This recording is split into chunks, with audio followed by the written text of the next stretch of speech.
Good morning, good afternoon, and good evening, everybody. Welcome to the Global Café. My name is Elizabeth Lewis, and I'm a Senior Policy and Project Coordinator here at the IFA. And I'm super excited to introduce you all to Dr. Amanda Grenier.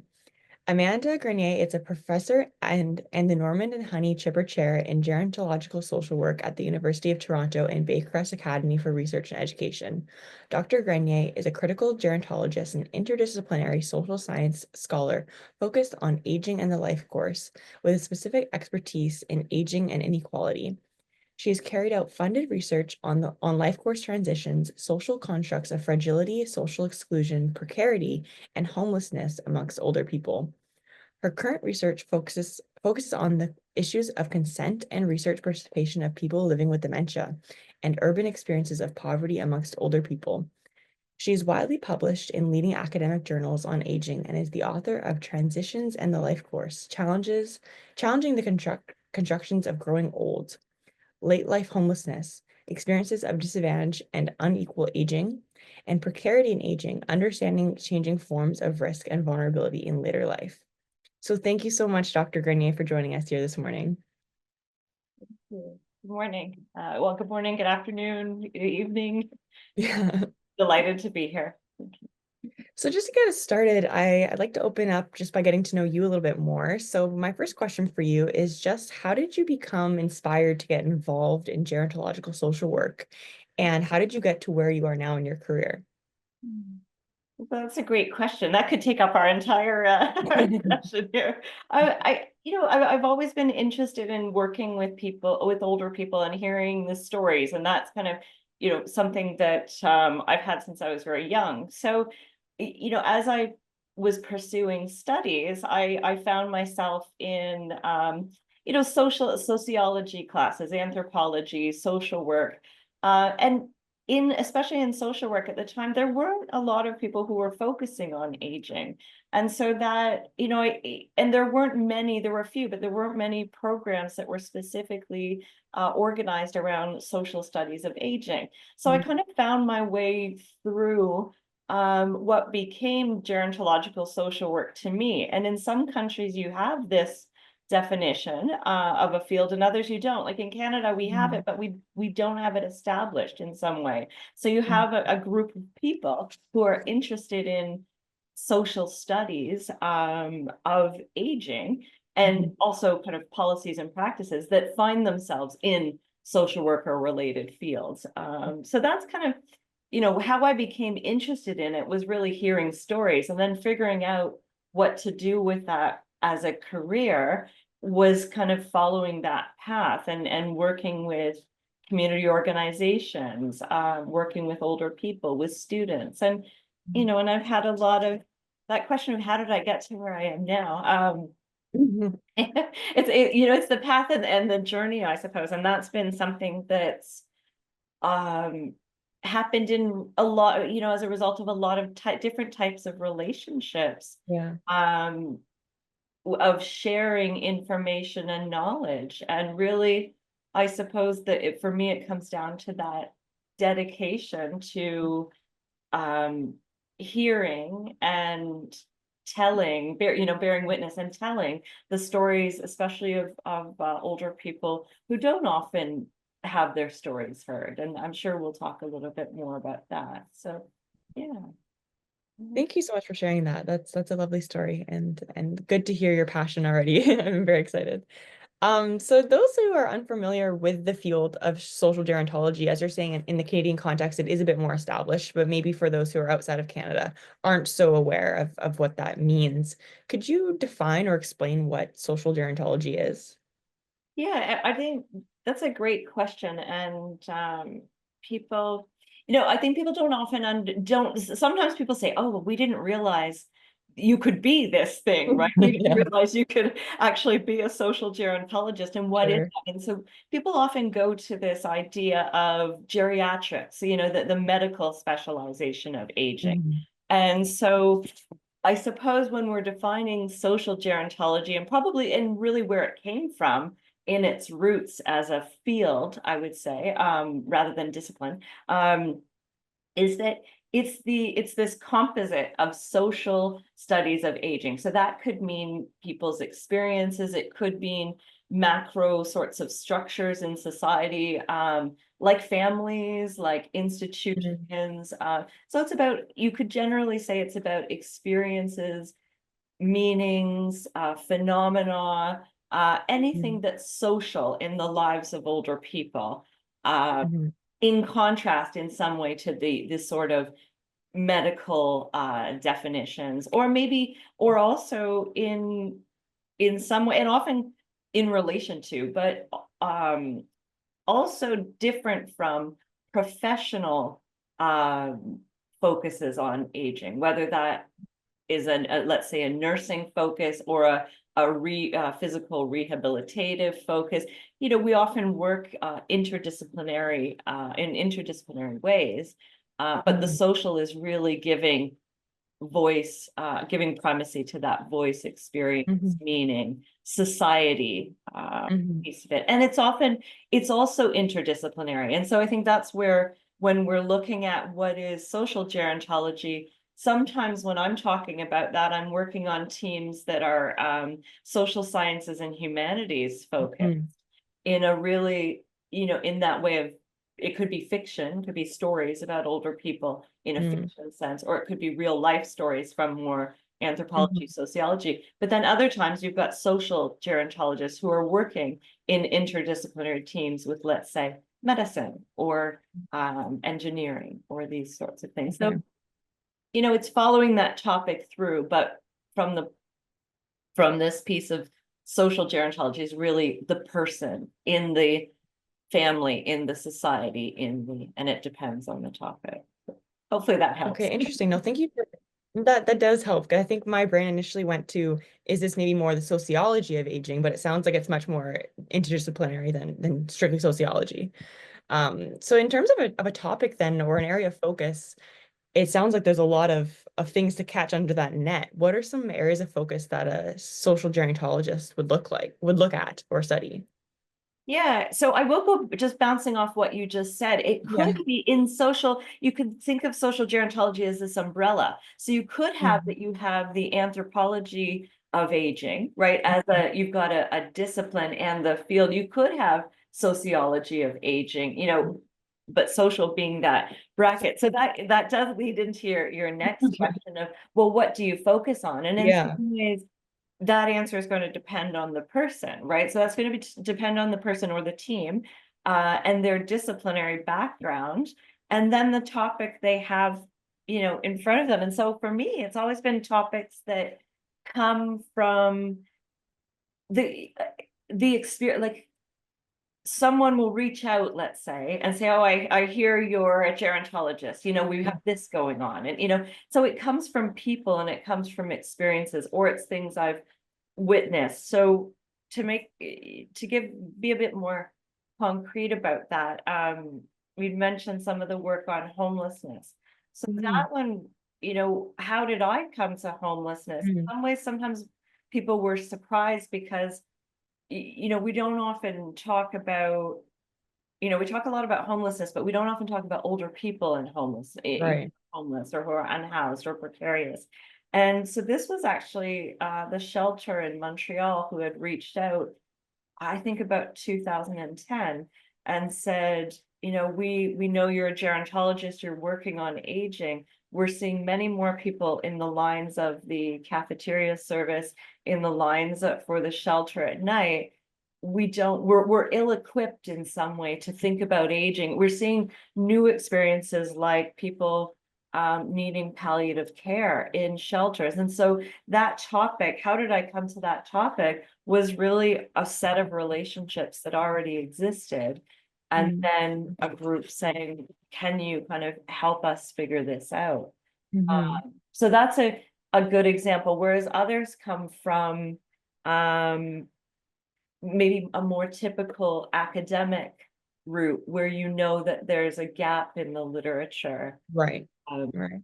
and you kind of follow that through. So Mhm. that would be a good example with frailty, I suppose, because I tend to do ethnography.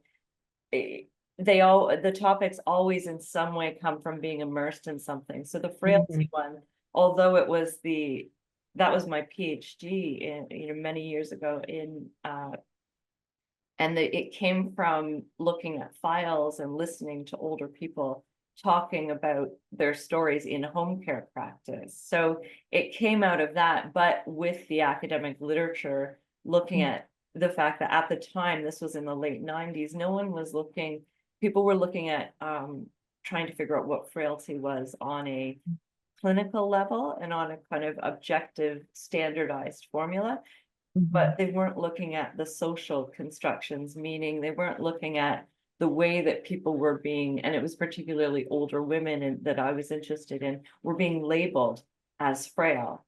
And Mhm. what implication did that have both for the way they saw themselves, but the way they responded to treatment? And Mhm. by that, I mean, if you don't see yourself as frail and you're required to be frail to get a service, what happens when you say, I'm not Yeah. frail and I refuse? So those are some ideas of where, where things come from, but they come from experiences in society. Mhm. Yeah. No, I think that's really interesting, and I want to move our conversation towards that social constructionist aspect that you're speaking of, because I think so often the conversations around aging include changes in health status or physical and cognitive abilities, and maybe more so processes that can be measured more empirically or quantitatively. So I'm just hoping you can explain to our audience how or what a qualitative or social constructivist approach to aging and understanding the lives of older adults looks like. Yeah. It's funny because I suppose that's where I've become niche, Right. and the advice I was given earlier in my career was do not work on theory, do not work on qualitative research, and do not work on older people. And so It's so interesting though. It's hard. it is, but it also tells you a little bit about, about me, I suppose. Sure. I'm just saying, well, this is actually what I want to do. And it ended up Yeah. being that it was needed. And, so what is, Yeah. I think people don't often, it's true. People are like, we don't totally understand what you Yeah. do, right? So Yeah. what is a social construction? It's really, if we think about it as, if we just kind of on a basic level, the sets of ideas that we might have about older people and whether those come from cultural ideas. The cultural idea might be that you have to be independent, healthy, um, physically active, wealthy to be to age successfully. So that's a cultural set of ideas about independence and health. And obviously where those become a challenge are, what if you have a chronic illness? What if you're a person living with a disability? So that's where I'm interested in that relationship between the social construction that might actually be stigmatizing or damaging for a particular group of people. And obviously we have to think about who and when. So there's one example. Another is around like the frailty. So it could be classifications or labels that we're using. Mhm. Someone is frail, they're mentally ill, and oftentimes those come not from the kind of well, they're connected to this, but they're not the bigger cultural sort Mhm. of set of idea, but they're what happens or it's articulated through a practice. So Mhm. someone gets labeled as something in order to be eligible for a service or a practice. And a Mhm. lot of times that happens around chronological age, and this is a really interesting one because eligibility for services are often around age. And so that social construction of aging, if we go back to an example where we could challenge that or think through it maybe, um, is around homelessness and eligibility for services. So a lot of times when we're talking about disadvantage of people over the life course, people may show up to the shelter, as an example, and in need of service, but they're not 65 yet. So they have what's Mhm. called this kind of like a premature aging in some way, or it's more disadvantaged, but people sometimes call it premature aging. So their needs might be equivalent to someone who's 75 or 80, because of Mhm. disadvantage. But the eligibility for senior services, in Canada, we tend the eligibility and government policy use the term seniors. I tend to use older people, but so eligibility for senior services are 65. And so if you have groups that are targeted for social issues like homelessness, but it's not around age, it's across the life course, and you have kind of services targeted for age, you have this group that falls between. And so for me, it's the social constructions that help me get into seeing that contradiction or that problem. Mhm. Um, so successful aging is a big one. Chronological age is, it's that classification of being an older person is another one. And that tends to come with this idea of decline, the aging equals decline. And so we see these ideas in policy and practice. And we see, and those two, obviously they're the tension between that idea of decline and that idea that you have to be independent, Mhm. successful, physically Mhm. active, right? So those, hopefully that's an idea of some Yeah. social constructions, not No, all. that's super interesting. I guess I'm just curious now that we're speaking, when you are doing your research and versus sort of the tension between policy, how do you conceptualize older adults? Do you base it on chronological age, or do you base it on sort of health outcomes without leaning into too much of like decline is inherent to aging, or how do you sort of sort those through? Yeah, that's the answer is it depends on the topic that I'm Okay. looking at. And so um the if it's something like so so I'll go to a different example for a moment. So if it's something like frailty, Hmm. um where it's the practice of labeling someone that I was interested in. That practice involved it involved a component of the definition of being 85 plus as well. So the Mm. definition of frailty at the time, and it's shifted over years, but it was being measured, it was being defined, it was in the process of being defined, but it was being measured through things like grip strength. Can you get up and walk so far? So if you think back to the standardized instruments, have you been hospitalized in, so many years in the last year or something like that? Like it has these functional measures, but one Mm. of them that also appeared at the time was 85. Are you 85 plus? And so Interesting. for me, then I was interested in, if I'm going to understand this as a social construction, my sample of participants that I'm talking to are going to be I split it, and some of them I went people who would be considered frail and people who wouldn't, and so in that frailty, I was looking for people who would match that definition, but sampling it out qualitatively. So that's a good example where age in that sense was really advanced age, but on homelessness, we actually had to do that at the beginning of the project, was define it, and I was using 50 plus. Um, pension is often the eligibility for public pension in whatever country you're working on. That often tends to be a measure as well. So I think the answer is looking at what's the topic, which policy or practice are you working in relation to, so that you have that automatic anchor in some ways. And then what does the literature say? So for me, there is a good first part of each of my projects that's defining something, Hmm.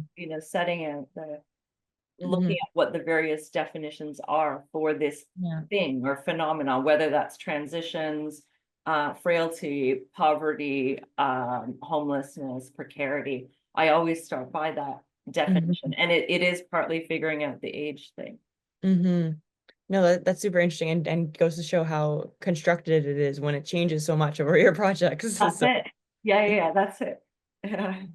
so I remember in the beginning you mentioned that a lot of your research is ethnography based. Could you speak to how methodologically research is typically conducted in this way? Is it typically ethnography, or is there other ways that it can be approached? Yeah. So again, the way that people do their work in gerontology and social gerontology and is going to differ by person in some way, Mhm. and topic.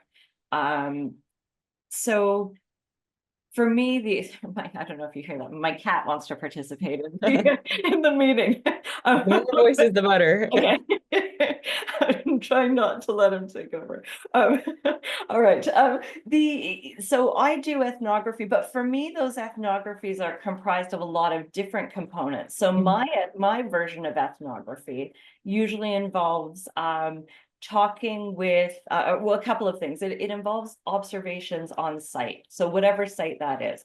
If it's poverty in the city, it's me kind of, Mhm. going around the city, especially the areas that we're interested in, just watching, learning. That's one part of it. So watching things. Participant or non-participant observation, being a rider on the bus is participant observation. Watching someone across the street in a line at a shelter is non-participant. So there's the watching piece. I usually do a policy analysis piece. So I look at what are either the international, national, municipal, local level policies about this topic. Mhm. Where does the topic appear, how, etc. So homelessness was like how I in one of the things we were doing was counting how many policies at these levels. I think we had, and then we had rollouts of the housing first on the municipal level, but how many of the policies were just mentioning older people, Okay. seniors, whatever. So that actually was part of an ethnography that we didn't propose in the beginning, but you realize when you don't have the data to work with, you've got to figure that out. So Mhm. we're doing that. It also involves interviewing usually workers or whoever's involved in setting these classifications or in working. So it could be community-based workers. So doing that. And then it involves interviewing the older people who have the lived experiences. Now I'm saying it like it's not always that tidy. It goes back and Yeah. forth. It starts in different places. And most times it's got the involvement of older people in it as well. And so they're kind of figuring out, we're trying to figure out what's the best way to set this topic up and to Mhm. explore the topic, but also who do we need to involve when? And sometimes it's the timing of a meeting that you're not really doing that part yet, but you better be at that kind of, municipal meeting about Okay. this thing happening in the city. So, Mhm. so that's what it looks like for me. And it's not for everyone because it is a little bit messy and it's a little bit you have to follow the path, but I've really liked that, and I don't always know where it's going to go. Mm. Yeah. No, that's very interesting. You have to be adaptable and stay on your toes. So I see some really nice conversations in the chat here I want to acknowledge. There's some comments that are being made and recognizing some stigmatizing language such as dementia or palliative, speaking to that frailty conversation we were having earlier. So I just want to highlight those comments. We also have a question here from one of our cafe regulars, just pushing the conversation more towards the policy aspect. The question is from Shmuel, which says, how according to how, according to you, centering lived experiences of older adults in public policy can support resolutions of poverty and social injustice? Thank you. Great. Yeah, I'm happy to answer that. And then I've made a note also of dementia. I'm going to come back to that one. Uh, Okay.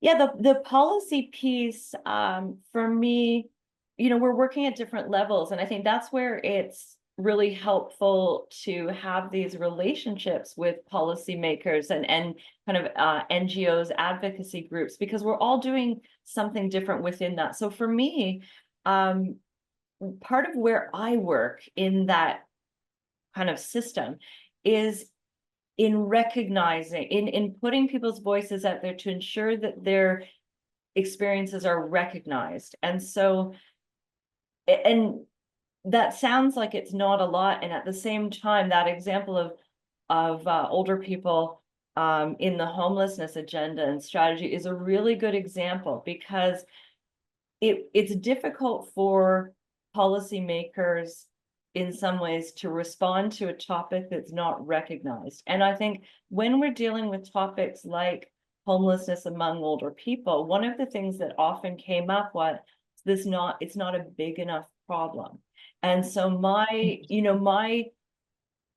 work, my work in that is to try to show that it's not always numbers that would make it a big enough problem. It's a big enough problem in people's lives, in cities, so what that means for people. I mean, and oftentimes other scholars, and this is perfect, I don't want to say, what I don't want to do is say I'm in opposition to scholars doing different work. Not at all. So there are certain scholars who are looking at the social determinants of health, and um, early mortality is another one here. Statistics on mortality. If you're living on the street, you're dying before you reach older age, and that's particularly the case for populations that are, for example, indigenous populations on the street have a really low life expectancy. And so when we're thinking about it's not a big enough number to respond to, part of that is because in aging, we're not seeing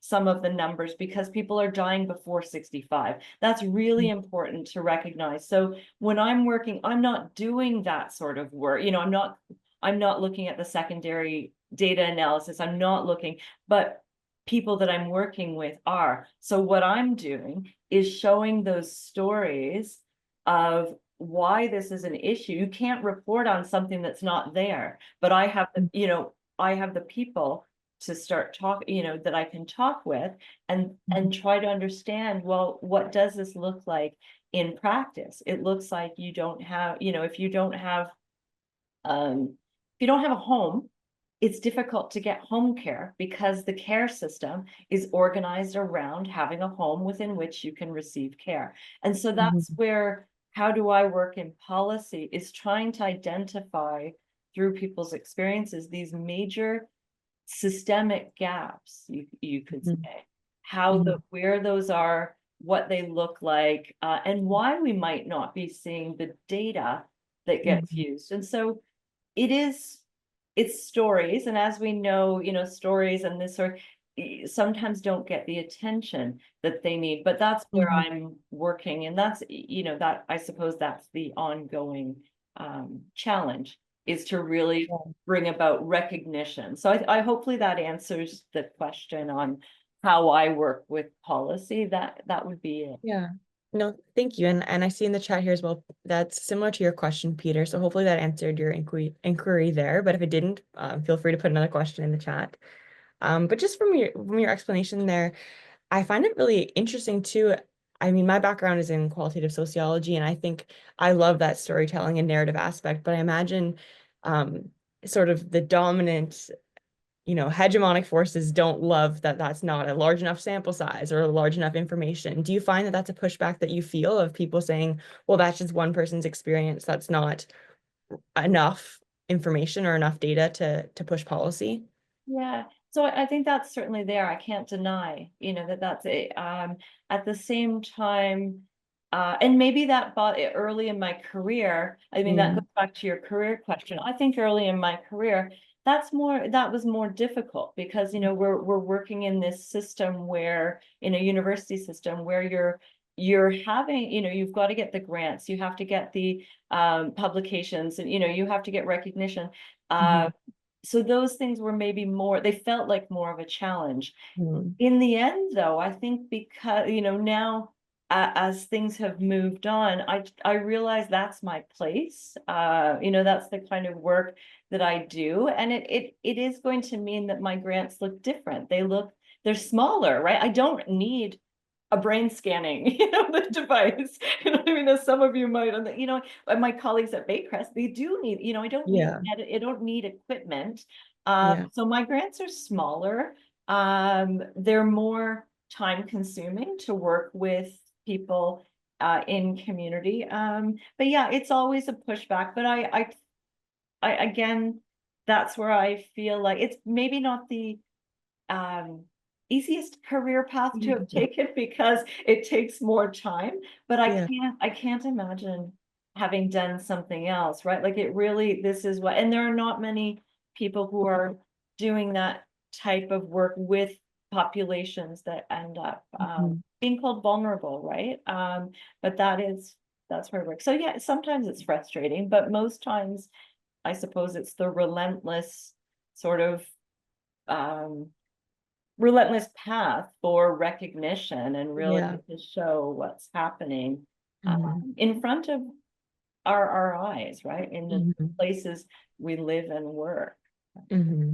No, it's you can certainly hear your passion, and it's important to have people doing the work. So thank you. I see another comment here for Anna that says, "Do you think Canada's existing public policy addresses the needs of the aging population that involves health, housing, and social and recreational living?" Yeah, well, I think there's a lot of work to do in a number of areas. And I think that's it can be quite difficult to talk about in these sorts of forums, but there are a number of areas. So we could think about sometimes the issue is getting the right being having the information at the right time when policy's ready to hear it or when practices are right. So I think that's one thing I would say about this. But yeah, if we look at the different social issues that are going on, uh, homelessness, another, we haven't talked a lot about this one, but like poverty and then roots into poverty and migration. And, so we want to think about like which groups need what. Dementia is another, so we could strategy, dementia care strategies, et cetera. We could look at housing policy. And I think that one is just continuing to get older people on, Mhm. because housing and care are connected, but often in people's lives, but often in policy agendas, they're separate, right? So I think maybe that's where I would go with the answers. When we start talking about the different, what do we need to do? One of the problems is that it's always in these specific ministries and different sets of funding and different kind of program. And so part of the conversation should really be about, well, what are the intersections of those experiences that put someone at a really high level of risk? And what I mean by risk is not the kind of it could be this, but it's not the risk of falling that often gets talked about, but it's really risk of not having well-being, not a good quality of life, being the risk of devaluation, not having your basic needs met. So there is a Mhm. question of, could we talk about what are the basic needs of older people across the board, and then how are those experienced differently through, Mhm. I might go through then social issues, and then I might go through the intersecting social locations. But Mhm. policy doesn't necessarily work Mhm. in that way. So as a researcher, we're trying to get the information to policy, Mhm. knowing that sometimes it's the awkward fit between the two. Mhm. It's definitely a tricky game, but I think it's important to also highlight what you're saying about aging not being a homogenous topic and how there's many intersections that intersect with aging. So I'm hoping you can help explain for our audience as well some of the ways in which aging is experienced differently across different intersections of the population. So, for example, by different races, genders, sexualities, nationalities, etc. If you could expand a bit more on that aspect. Yeah, that I mean, it is interesting that that's a big question. But Huge.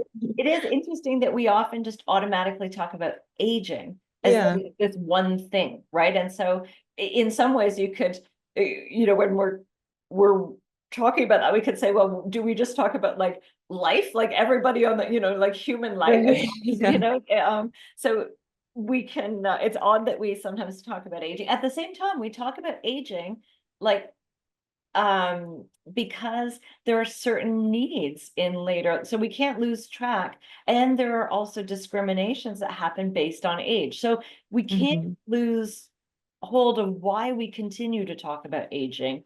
That's an important piece. But when we're talking about aging, it's aging for whom, right? Like, and at what point in time, and what are the needs? And so think about, how I like to improve. We talk about intersectionality sometimes, and that's how does someone these social locations intersect?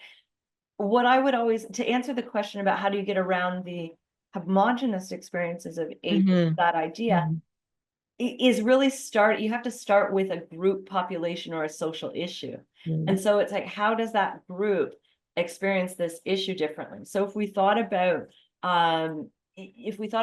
populations like, if you think about gender as a start in aging, you see that older women are structured into poverty, right? And then if you break that down a little bit more, you can say that racialized women are are overrepresented in terms of policy. And there we're talking 65 plus roughly, because we're talking about pensions. Mm.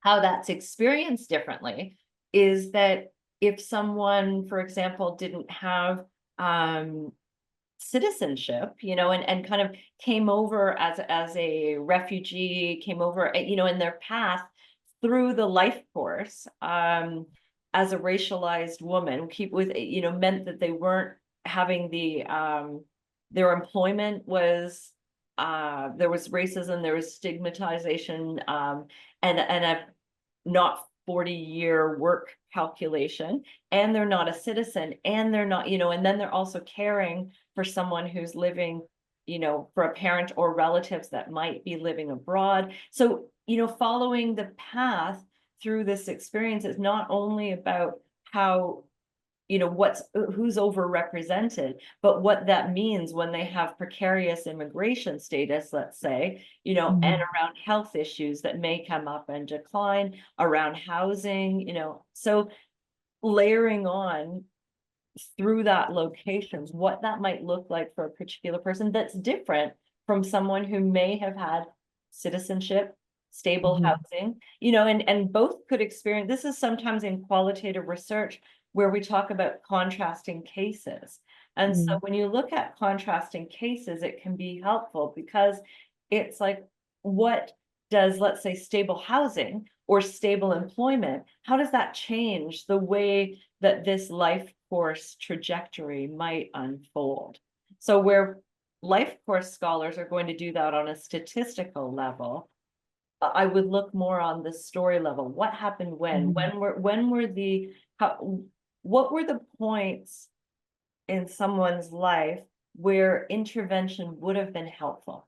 And what Right. would that intervention have looked like? So it might Mhm. have been a simple intervention around caregiving or employment, or leave, or something around employment. It might have been around the provision of stable housing. So what were those points, those transitional moments where we could have intervened? And this is particularly the case when studying inequality and disadvantage over Mhm. like, where in a sense did we fail to Mhm. intervene, and that kept a trajectory of disadvantage going, right, and Mhm. accumulating and possibly worsening, right? Mhm. Yeah. It's really interesting. Thank you for expanding on that. And in terms of your research or just Canadian research more generally, being cautious that's not a matter of just getting numbers up, but maybe more so stories told. What groups of older adults ha aren't having their stories told as much or are maybe underrepresented? Yeah. Well, I think I, I would say most of the groups who end up being labeled or classified as vulnerable in some ways are not having their stories told. Um, there are a lot of reasons for that. Yeah, yeah. I just Melissa. Oh, hi, Melissa. I just saw. I can't see the chat, and then I just saw one pop up. The where we go with some of this is some of this research is really hard to do. And I'll give the example of dementia, which I had flagged there. Some of the Yeah. research is hard to do because it's hard to get approval for. And that's Mm. something that's been a challenge for me.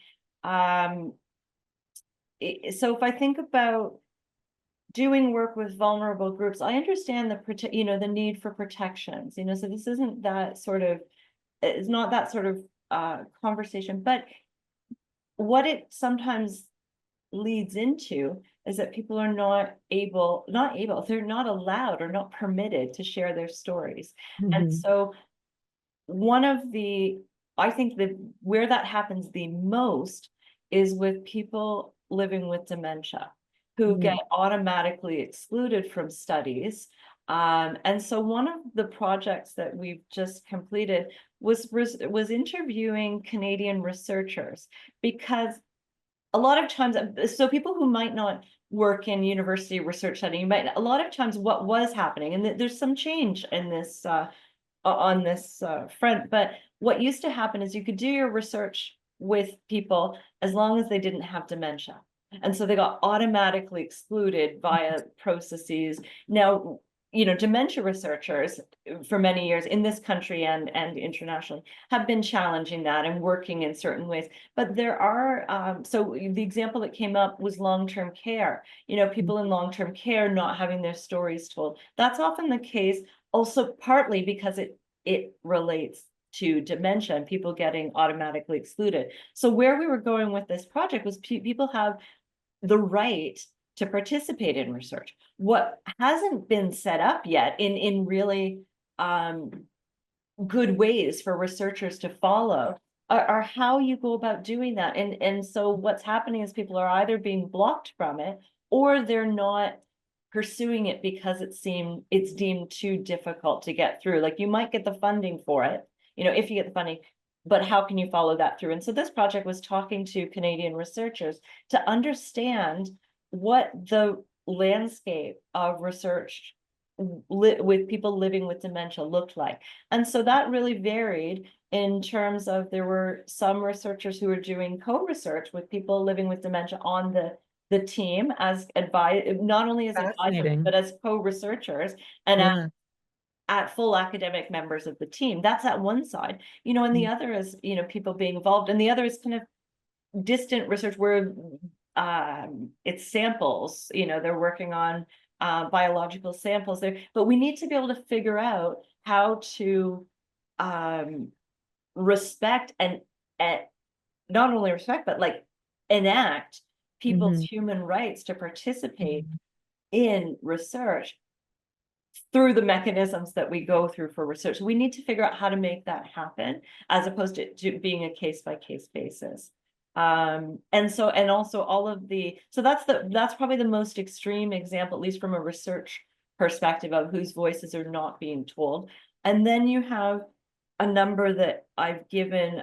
Homelessness was one where it surprised me that in interviewing all of the people that we did, most of them said, I've never, no one's ever asked me about my story, Mhm. ever. And these are people who are 50 plus, but they could be 80, some of them, I think 78, they could have been, and you understand it in a way, because if you're going to a shelter and you're looking for housing, there's an immediacy to get you housed, or to get you medical care, because it's been kind of neglected, meaning that people didn't have good access. And so things that could have been treatable were not respect. Dental care is a good one on the streets, foot care, right? So you can see that there's an immediacy in responding to those issues, Mhm. but what it's meant is that people don't, no one asks, how did you get, like, what happened? Mhm. How did you get here? What were Mhm. the moments, and that's where I think we can figure out change. Thank you for sharing. There's a lot of engagement in the chat here, so thank you, Okay. everybody. I'm just taking a look here now, and there's some great questions and comments, so I'm just going to take a look here for a moment. Peter's making a comment saying, many folks are not allowed or permitted to tell their stories, but also many older folks are reluctant to tell their stories or are afraid to tell their stories, of fear of having their support removed. Is that something that you've dealt with in your research, or how do you overcome maybe people who are more hesitant to disclose their life stories with you? Yeah. So, I mean, you always work where the person is at, and some stories, yeah, so there are some strategies, if you will, in understanding something. So if someone's answering you and they don't want to tell your story, then that is there. They can tell you whatever you're told is there, what I mean? They can tell you as much or as little as they Yeah. would like. So I think keeping in mind that that's consent, right? Yeah. Your consent. But also in trying to, the fact that they actually, I want to go back to, hi, Peter, by the way. Yeah, the fact that they've agreed to talk to you is something. And so they've agreed to talk to you in some way. And I think, let's keep with that because they have to agree to talk to me.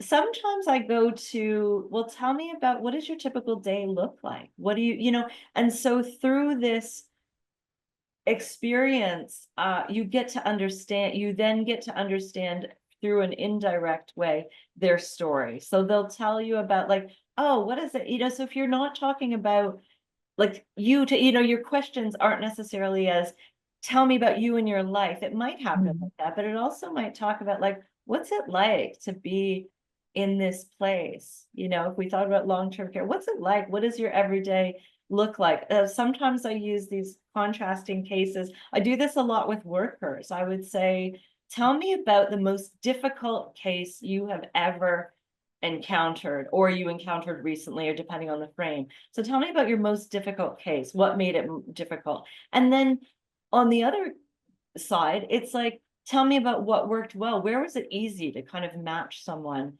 with a service, or something, and that's a worker perspective. But with older people, and I really do think that we need to recognize that there are valid reasons that people don't want to share their stories because there's distrust. And so a lot of this, and there's distrust and abuse, you know what I mean, that has happened over years where their needs have, and they've been let down and sometimes, right? So they're coming to these encounters with a Mhm. range of experiences that may not have been positive. And so building trust over time is also part of that answer. Not, we're not able to just kind of go in and talk, and ask someone their story. It takes a long time to get there. And sometimes you'll meet someone or see them. And this is where ethnography works, Mhm. right? So sometimes you see someone multiple times. They're not going to talk to you. They're not interested. But then all of a sudden they do, right? And then you have to be ready for that moment. That was the moment that they wanted to share something. But showing up and agreeing to talk to you, even though they might not say anything, is yeah.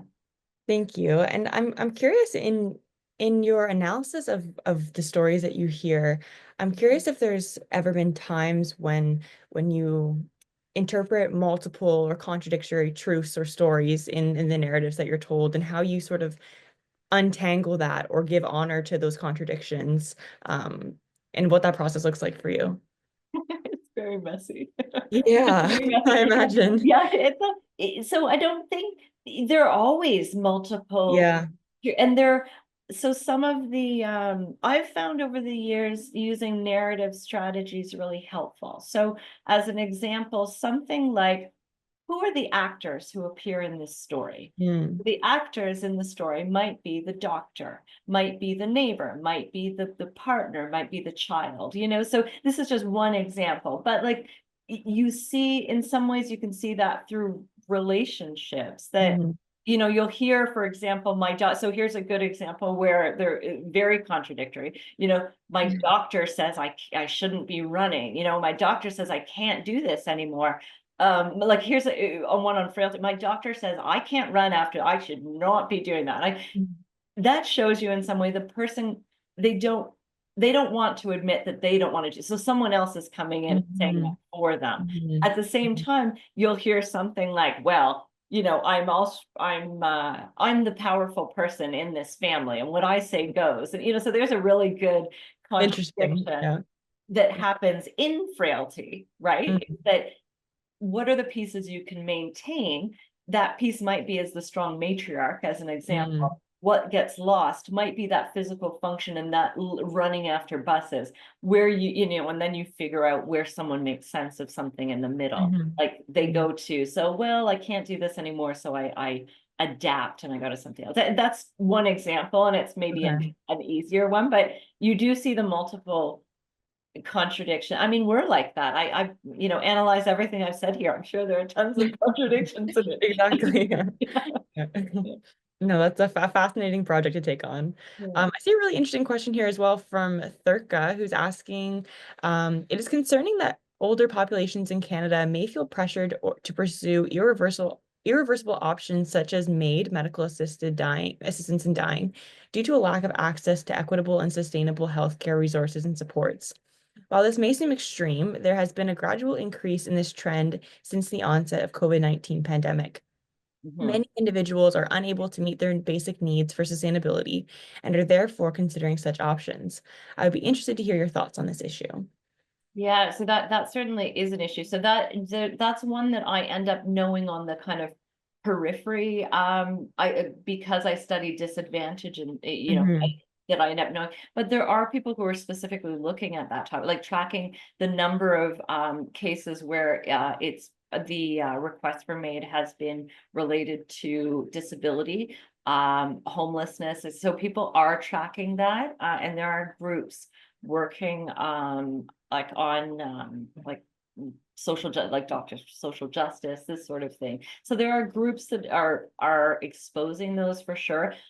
But they, to me, they weren't surprising because like that phenomena wasn't surprising. One of where I've gone with the research on homelessness in the end, and in my book, I talk about really the way we've abandoned certain populations. And so you can imagine what really struck me as difficult to reconcile was how much hope was in people's accounts. They hope and they want something to be different and better. And contrasting that with how little support is actually available. And so how that hope continues to just it continues by the person, but it also continues to just be unmet and so these unmet needs and unaddressed needs is a good example. So that wasn't surprising that people's unmet needs would lead to those decisions. So Hmm. yeah, I think it is a real issue. One of the things that, just to give a contrast or something that people sometimes aren't aware of or haven't thought through for Hmm. later life is e- things like architecture, like the hostile architecture in a city that's meant to prevent people from sleeping in certain places or from like also imagine when that's a contradiction with older people's policies. So a bench, for example, that you can sit on, You're so right. you Yeah. know what I mean? But you're not meant to sleep on, right? So Right. how do you reconcile those two, the need for public spaces to sit and Yeah.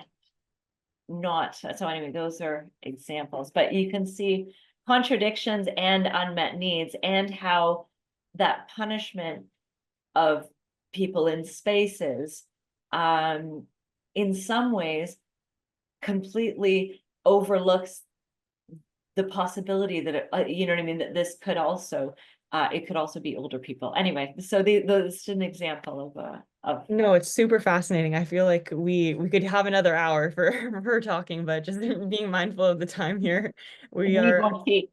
yeah, we're unfortunately almost coming to a close. So I'll have a couple of final questions for you here.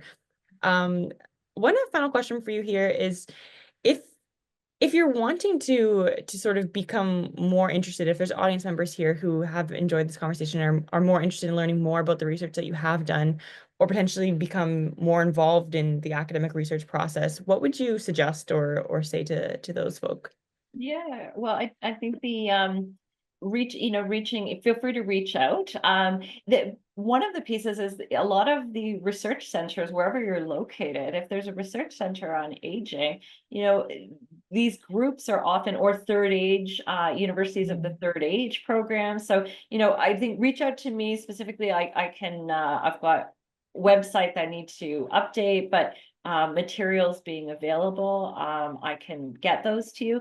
But if you're really looking for involvement, again, feel free to reach out where you are. Sometimes with now with virtual spaces, the Mhm. work we're doing, I mean, my work tended always to be a little bit more international because it was about these sorts of issues that they play out differently in a particular space, but uh they somewhat move across borders in some way. Mhm. But reaching out, but also getting involved with local communities. And if you don't have one that comes to mind, reach out and I can see if there's something in your area.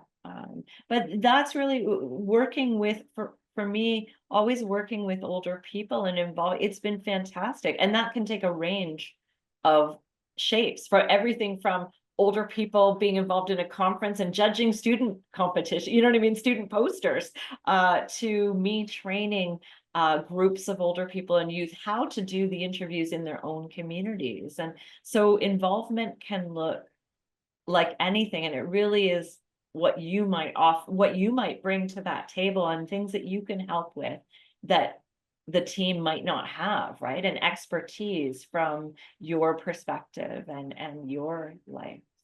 Yeah. Thank you so much for sharing all that. And I think just want to wrap up here with a final question.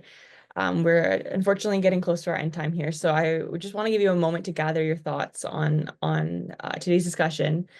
Just to give you a moment, we're going to share next week's speaker topic and information.